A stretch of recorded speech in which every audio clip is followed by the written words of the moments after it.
What's up, y'all? I'm your host, Lil T, and I'm finishing up my new project, Super Lil T Bros. Oh, it's gonna be great. I think it can be a big success. Maybe we can even commercialize it, make it a franchise. Lil T Kart, Lil T Party, Lil T and Dex at the Olympic Games, 5 nights at Lil T's. Anyway, I'm getting off track. Can we get the countdown going? I'm gonna publish it in 5, 4, 3, 2, 1. There it is. I hope people enjoy it because I put a lot of I got an email. It's Nintendo of America. This letter is served upon due to copyright infringement in your Super Lil T Bros game. If you do not cease the aforementioned activity, a lawsuit will be commenced against you. If this activity continues, we will immediately seek a temporary restraining order in the district court against you and any accomplices in that matter. If you don't confirm your writing to us by the end of the day, a lawsuit will be commenced immediately. Sincerely, Doug Bowser and Mario? Mario, how could you? Should I really be surprised? I mean, Nintendo's not the best company from a moral standpoint. I just don't know what to do about this problem. I know! I'll go to Nintendo of America's headquarters and commit arson! And maybe file a complaint while I'm there. This whole situation just has me so ticked off that while I pack for my trip, I'll tell you the history of Nintendo and how they've led up to this point. It's not all that controversial to say a company like Nintendo has made a few mistakes in the past, and we're all well beyond the point of questioning whether Nintendo has a good ethical stance in consumer practices. We just accept that they don't. So what else is there to say on this front? That Nintendo's bad? I think it's more important to consider why Nintendo is this bad, why they hold this absurd level of ignorance toward their fanbase, the horrible management of the PR, and why it felt kinda different. But for this, a brief history of the company, if you will. Nintendo used to be a non-gaming company. They didn't make video games because it was kinda hard to do that back in the 1800s. It was a family-run business, and they quickly moved from product to product, industry to industry, all chasing the trends and fads without landing on a huge success. They tried lots of things. Toys, rice, Hanafuda cards, and strangely enough, love hotels.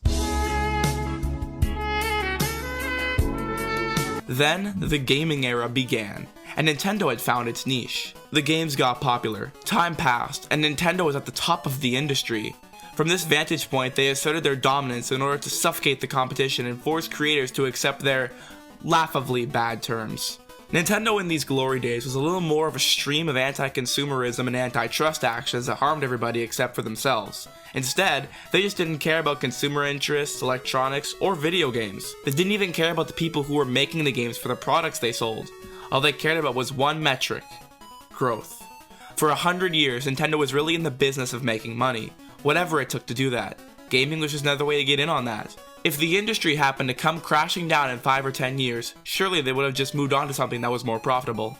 The higher-ups could not care less what brought in the cash. This was simply a means to an end. They weren't bothered if they made a few enemies along the way, because who knows how long they'd even be in this business, and ironically, the drive to get more money can often lead to the exact opposite. They didn't seem to understand that if you irritate those who create the works on which your products rely, they can simply stop doing so if an alternative arises, which happened a couple of times.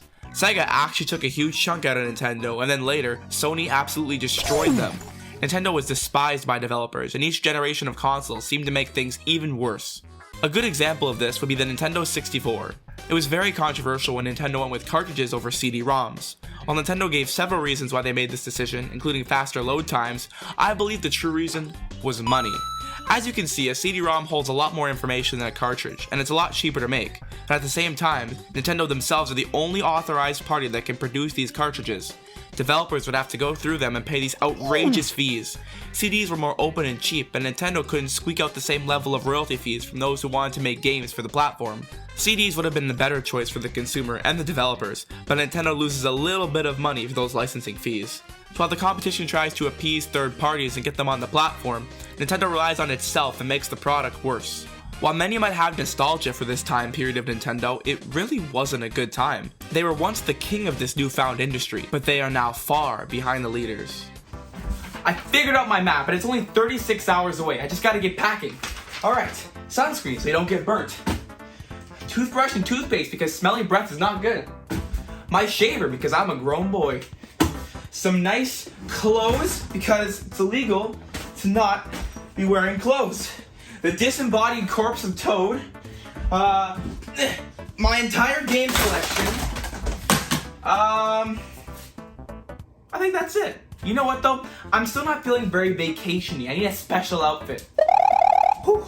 Now that is much better. I was gonna wear a sombrero and bring a baguette, one of those little fake mustaches, but you know, that's weather permitting, and I think this is a pretty good option. Alright, I'm ready to fight for justice. Let's go!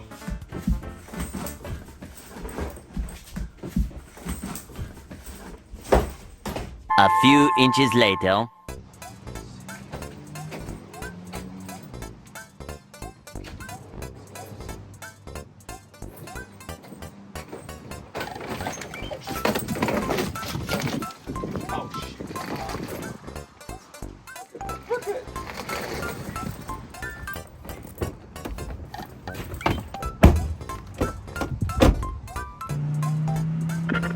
Now let us move on from this generation. I love this channel! The next generation. Nintendo's next console showed us that they had not learned from their mistakes.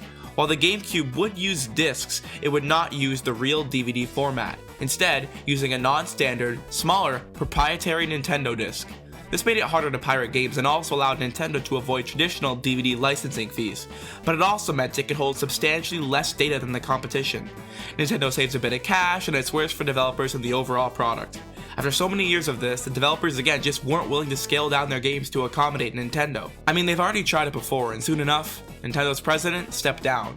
As developers fled, so did fans, and sales of this box were dismal, especially given that the new competition was arising and that old competition was simply destroying them.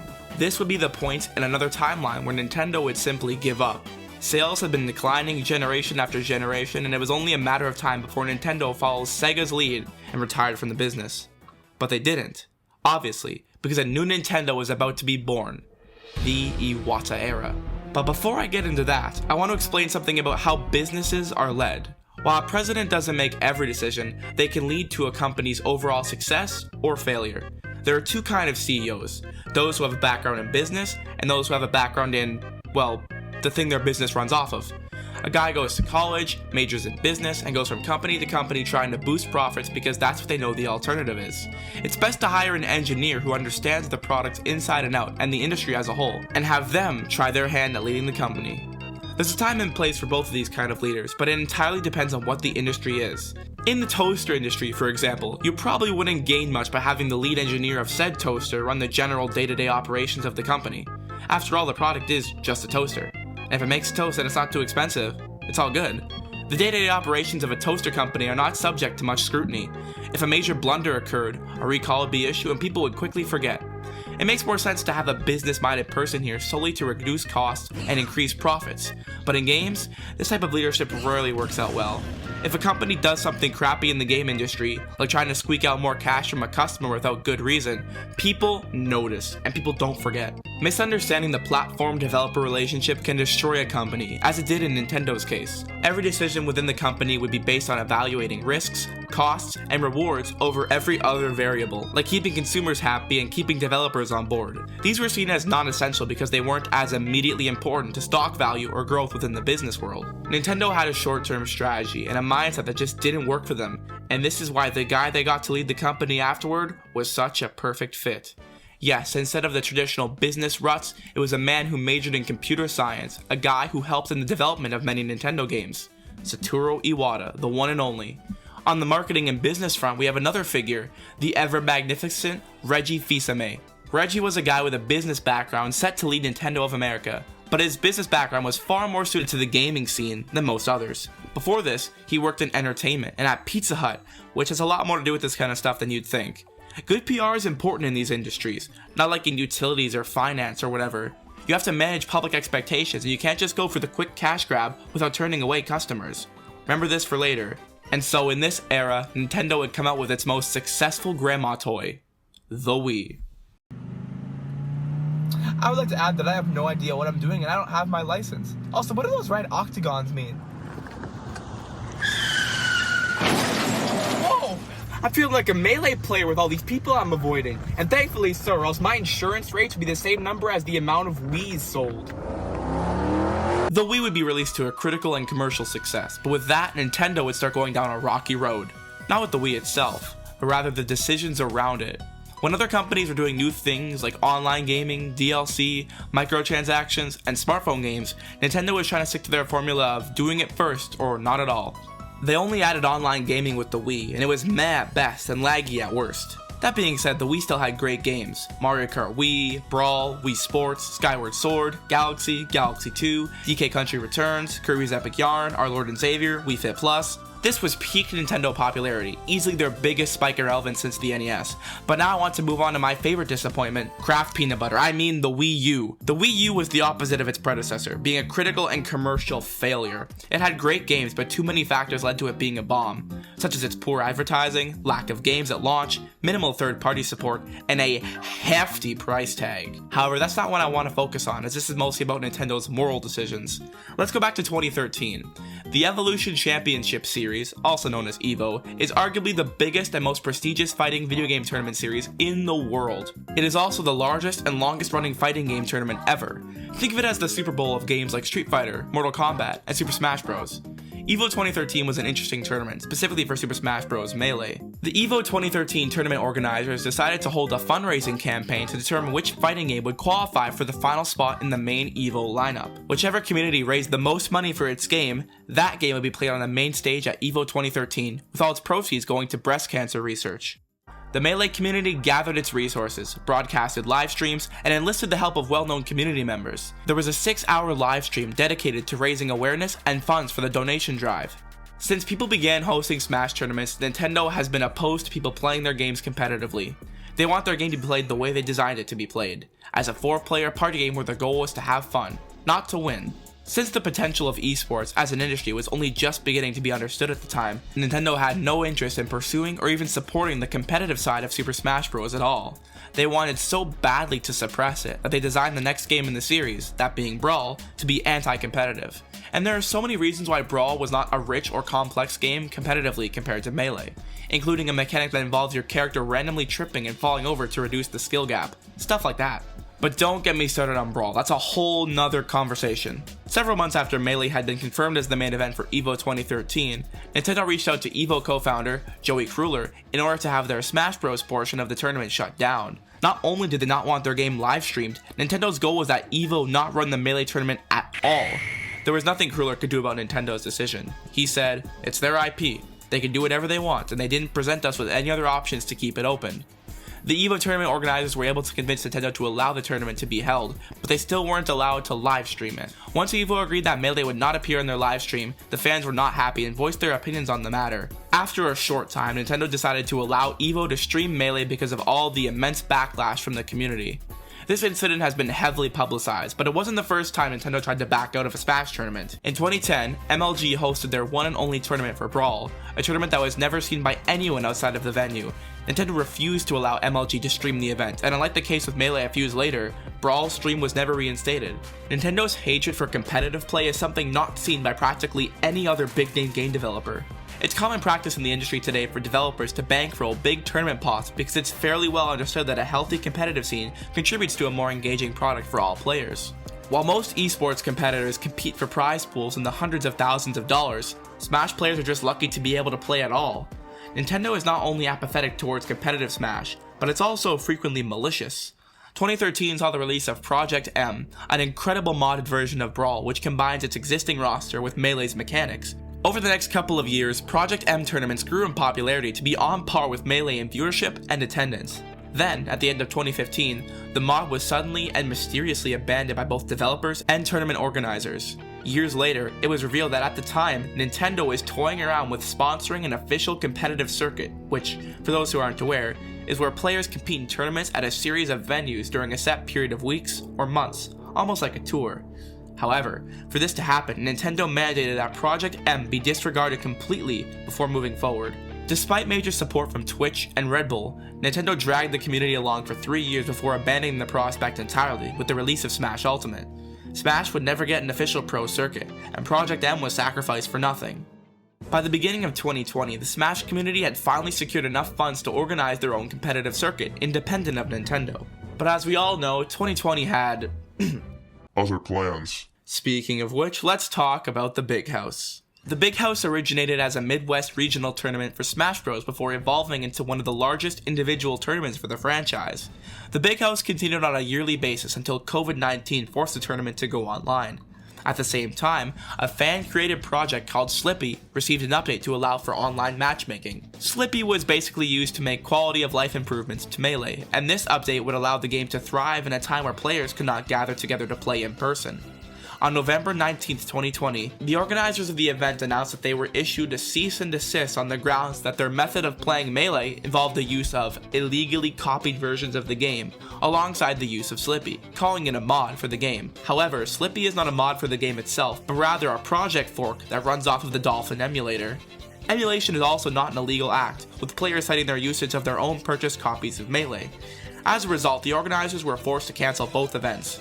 This resulted in outrage within the community, with many players criticizing Nintendo for not allowing Slippy despite its allowing for competitive play amongst a global pandemic. However, understanding Nintendo's treatment of its esports competitors provides us with insight into how they tend to respond to any conflict of interest within their fans. The Smash community has faced a lot of detriment from Nintendo, but they aren't the only ones to do so. The next community, oh my god, we need to make a detour! A few inches later. I'm taking a road trip. It'd be really weird if I didn't come here, because then I could say, I could just bother them about FNAF and ask them dumb questions. Okay, let's go.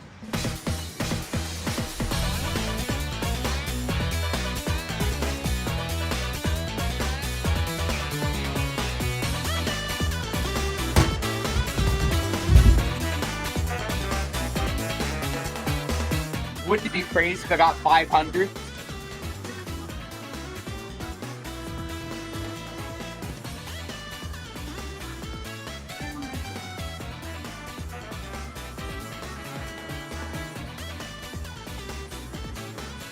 Did I get 500?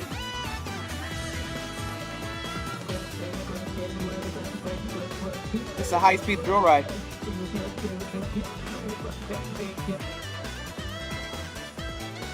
Feels so tall from up here. That's what 8 feels like.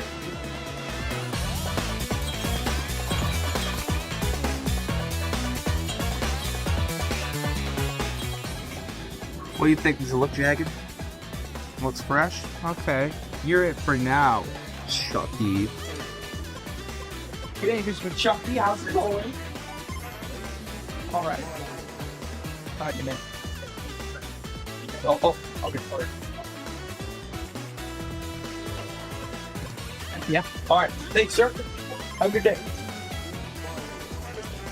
I met him, guys. It's like the bite of 87. It's the missing children's incident. It's hand unit. I did it. What I win?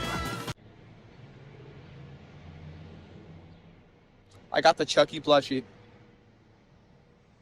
I have no regrets. Whew. Now that was fun, but I need to focus, alright? I need to get back on route. I want to make it there before sundown. I'm only 35 hours away. We gotta put this into high gear. It should be fairly obvious, but Nintendo cares a lot about their IP, and this overprotectiveness has led to other controversies, primarily in the YouTube community. In 2014, Nintendo started taking down videos with any of their gameplay in it. However, it was the videos containing footage of their newer game releases at the time that were being deleted, such as Super Mario 3D Land, New Soup 2, New Soup U, and Mario Kart 7. Sometime later, Nintendo came up with a solution to help prevent the infringing of their Nintendo brand and help creators prevent their videos from being taken down. The Nintendo Partnership Program. Unsurprisingly, responses and reactions through the creators program were unanimously negative. Numerous rant videos have popped up, and a large portion of YouTube's user base said that they would be boycotting Nintendo until the program ended, and multiple Let's Players had dropped their support for any of Nintendo's future titles. Many people accused Nintendo of not being able to handle criticism towards the program, as some people had their response videos taken down, though this is likely because they showed footage in their videos. It wasn't even that effective, as only a very small portion of Let's Players joined the program. Most just dropped Nintendo entirely. In November 2018, Nintendo announced in a short post on their website that they were shutting down the program. The explanation they give is that Nintendo wants to make it easier for content creators to make and monetize videos that contain Nintendo game content. However, they lied. Brawl BRSTM S3 was a YouTube channel started in 2010 that uploaded various soundtracks from various games. In August 2019, Nintendo issued thousands of DMCA takedowns on their uploads that used music from their games. This unfortunately led to their channel, which had 561,000 subscribers and 987 million views, being terminated. Another unfortunate and arguably sadder example would be with Gilva Sunner. Gilva Sunner also uploaded soundtracks from video games and had been doing so since 2010 as well. On February 1st, 2022, he announced on his Twitter that he was planning to delete his channel on February 4th, 2022 due to the large number of copyright blocks he received from Nintendo because of his video game music uploads from Nintendo's franchises. His channel was deleted at exactly 12 o'clock PM Eastern that had 471,000 subscribers and 1 billion views. It's also important to mention that Nintendo never provided any alternative for the soundtracks. The only alternative for any soundtrack on streaming services was Super Mario 64 on Spotify. Though it's not by Nintendo, it's by the user literally called Super Mario 64. If that's not obvious, it's an unofficial release, I don't know what is. Honestly, Nintendo was always trigger happy when it came to DMCAs. There was that one time they gave one to SML, aka Super Mario Logan, for using their characters, taking down free fan-made games using their characters that were made for free, like another Metroid Remake 2, Pokemon Uranium, countless Mario 64 mods by Kaze and Manuar, and well, I think you're noticing a pattern here. Not to mention there's a more recent and quite silly example of Nintendo DMCAing a person that photo scanned some pages from a Japanese Super Mario 64 game guide from 1996 and posted them online. Let's switch gears. Nintendo of America presidents. There's like 3. The first president was Minoru Arakawa. He was the president before the release of their first arcade game, Donkey Kong, but after Nintendo stopped making toys and phallic-centered hotels. This era would be the modern equivalent of Nintendo's awkward period, with tons and tons of acne. In January 2002, he resigned from the presidency of Nintendo of America. However, he is still alive as of 2022. The next president is undoubtedly a fan favorite among the Nintendo fandom in North America, Mr. Reggie Fils-Aimé. When Reggie was first introduced to the public, dubbed the Reggie-Lucian by fans, he uttered the famous quote, "My name is Reggie, I'm about kicking ass, I'm about taking names, and we're about making games." This perfectly reflects what people liked about Mr. Fils-Aimé and how he was as a president. Number 1, he was in touch with his fans and embraced memes made in his likeness. And 2, he actually made good decisions and was an overall good president. He embraced competitive Smash, created some genius marketing, and admitted that Link was hot. Is Link hot to you? Link is hot. I gotta say, Link is hot. But yeah. Sadly, in 2019, Reggie announced that he was officially retiring. Thanks to a Change.org petition and a viral video by Nick Robinson, as a thank you from the Reginator fans and Herman Miller, Reggie was sent a fully decked out Aeron chair, famous for its posture enhancing abilities. Reggie informed us shortly after his retirement announcement that a man named Doug Bowser would take over as president of Nintendo of America following Reggie's retirement. Alright fellas, we had a good time talking about Reggie and all that, but now it's time for the meat and potatoes of this section. Or should I say the castles and the princesses. Get it? Because we're gonna talk about Doug Bowser and Doug Bowser and Bowser. Doug Bowser's a divisive figure in the community to say the least. In the 2019 E3 presentation, it was announced that Doug Bowser would be succeeding Reggie as the president and COO of Nintendo of America. It was commonly joked about in the presentation, and by fans, that Doug Bowser's last name was the same as Bowser from Super Mario. Now, unlike the real Bowser, this man is so hated because of how fake and non-transparent he is. He just almost never appears anywhere aside from 2 times max. Unlike Reggie, who made consistent appearances at E3, some commercials, and even some skits on YouTube. There's no real communication with Bowser and the fan base at all, not even in a written interview. Though honestly, it's a smart decision from a PR perspective, as if you can never talk to the fan base, people will forget and not hold you accountable, especially if you're a billion-dollar corporation. That's the thing about the Nintendo fan base. They know the company is garbage, they know Nintendo doesn't care about them at all, yet they still buy into their products. Heck, I paused playing Mario Strikers Battle League to say this. You know, this painfully long car ride really made me reflect on my entire existence and really made me question what I'm really doing anymore. Oh, and Nintendo too. The DMCAs, the lack of any real care for fan projects, along with manipulating Japan's laws to ban emulation and game modding. But that's a whole other can of worms. At the end of the day, Nintendo's a billion-dollar corporation, just like the rest of them. It's kinda silly to even expect them to care a smidge about you to begin with. Even with that fact, it's hard to justify some of the things Nintendo has done, like going completely out of its way to ban Melee from tournaments like EVO and Big House, their new business practices, and their overall outdated mindset. Nintendo is just quite frankly a weird company. Alright, we're almost there. I'm gonna hop on Nintendo's stomping grounds to give them a little piece of my mind. I'm gonna march straight to Doug Bowser, look him right in the eye, and lay it on the line. I just gotta make a right turn, and we'll be there.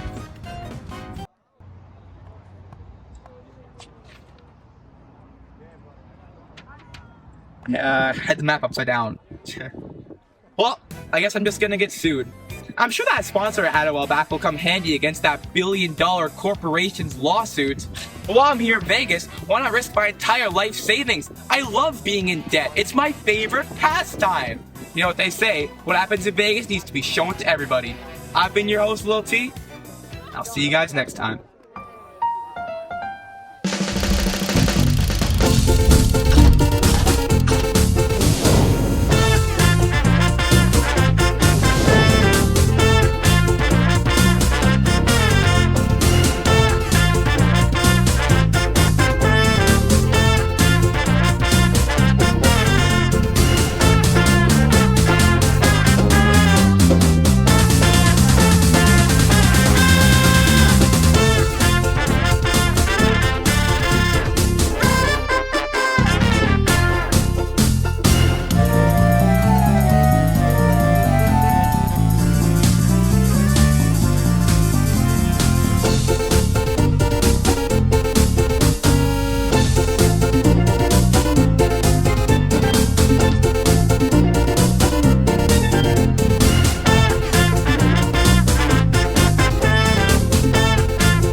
That was a fun ride, but now it's time to commit some crimes against Nintendo for taking down my Mario fan game that I was gonna commercialize.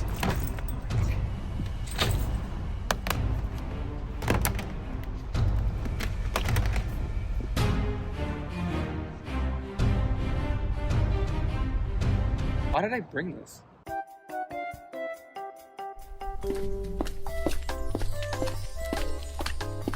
Hey Kyle, do you see that blonde kid out at the front? Yeah, what about him? I don't know, he seems like he may commit some crimes. Copyright crimes.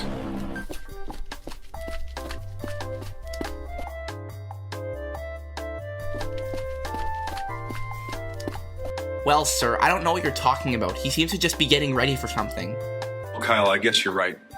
I still have my suspicions, though. Oh my god, is that Toad? Sir, what do we do? Sound the alarms, Kyle. Someone just used our characters in a manner we don't agree with. Ha! I really showed that $1 million company who's boss! I should have known throwing a dead corpse version of an iconic Nintendo character at their headquarters would lead to this. Well, I just gotta go.